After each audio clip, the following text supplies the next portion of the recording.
Hi there. Thanks for coming today. It is Wednesday, August 28th, and my name is Colleen. Today is National Sports Sampling Day. It's a day just celebrating children trying out different kinds of sports. Now, I am not athletically inclined. I did try to play sports as a child, not very good at it, but I do enjoy watching sports. So, in the comments section, share a sport that you played or that you enjoy watching. It's also National Thoughtful Day, a time to just remind people that you're thinking of them and let them know that you care. It's National Bow Tie Day, National Rainbow Bridge Day, which is just a time to remember the pets that we have loved and lost. And it's National Cherry Turnover Day. Gotta get that food day in there somehow. So, have you ever had one of those weeks or days, possibly even an hour, where everything just feels like it's out of control? Everything just feels negative, that you can't take one more hit without just falling apart. Whether it's challenges at work or health issues in the family, or your car broke down and it needs to be fixed, or the washing machine is making funny noises, or bills just keep piling and piling in. It just feels like there's a storm brewing and just encircling you. And you wonder, oh my goodness, can I really honestly take one more thing? Well, I want to share two Bible stories with you. They're both in the New Testament. The first one is in the book of Matthew, chapter 14. Now, in this story, Jesus had been speaking to the multitudes, and he had told his disciples when he was done to go ahead and get in the boat and start to cross the water, and they did. And while they were on the boat, as the wind started blowing, and as they looked across the water, they saw what they thought was a ghost coming towards them, but it was not a ghost. It was Jesus. And so Peter called out to Jesus and said, "If it's really you, call me." And so Jesus said, "Well, come on out."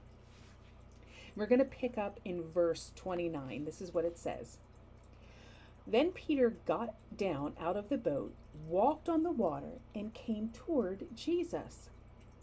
But when he saw the wind, he was afraid, and beginning to sink, cried out, "Lord, save me." Immediately Jesus reached out his hand and caught him. "You of little faith," he said, "why did you doubt?" And when they climbed into the boat, the wind died down. Then those who were in the boat worshipped him, saying, "Truly, you are the Son of God." Now, how often do I have faith in Jesus? I believe him.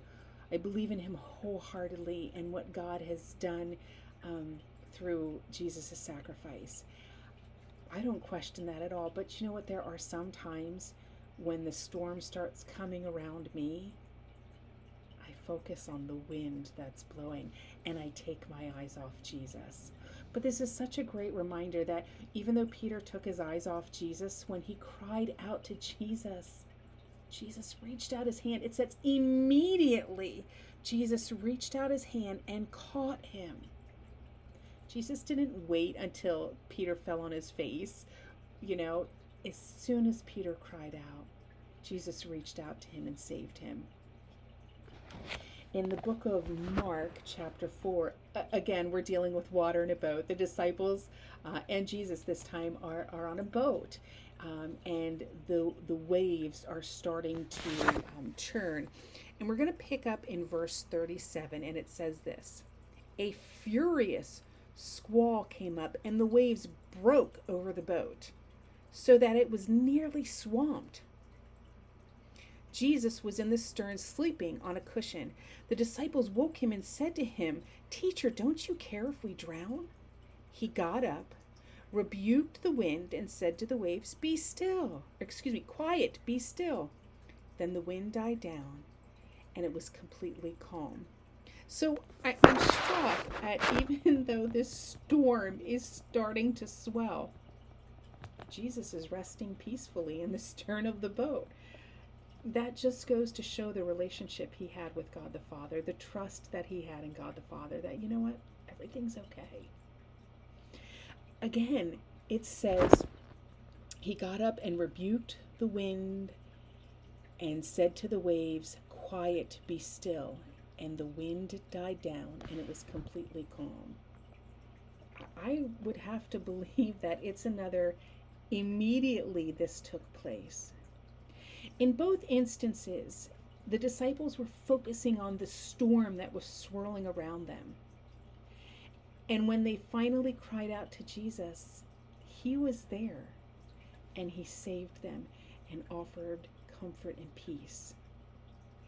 How often do I focus on the storm going on around me?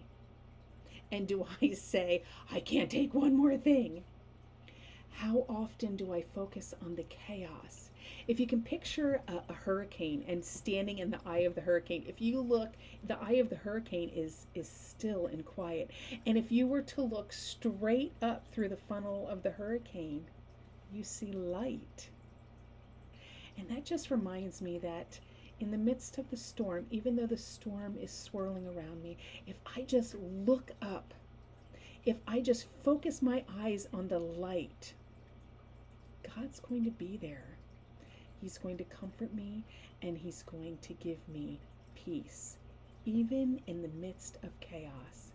That doesn't necessarily mean the chaos is going to go away immediately or that it will go away, but what it does mean is that he's going to help me deal with what's in front of me. He's going to give me a different outlook on things. Instead of focusing on the fact that the washing machine is making funny noises, whether he corrected it for me or provided a way for me to have someone come and fix it, he's going to take care of it. This week, even today, I would encourage you to just take a moment, close your eyes, and forget about the storm that's going on around you, little or big. Or the next time you just feel like it's one of those days where you can't handle just one more bad thing, close your eyes, cry out to God, and just ask him, I need you. I need your help. And I guarantee he will be there for you. If you have more questions about the peace that the Lord gives, or, it's been one of those weeks and you just want to talk through it and learn how you can refocus your eyes on him, reach out to us. We would love to encourage you.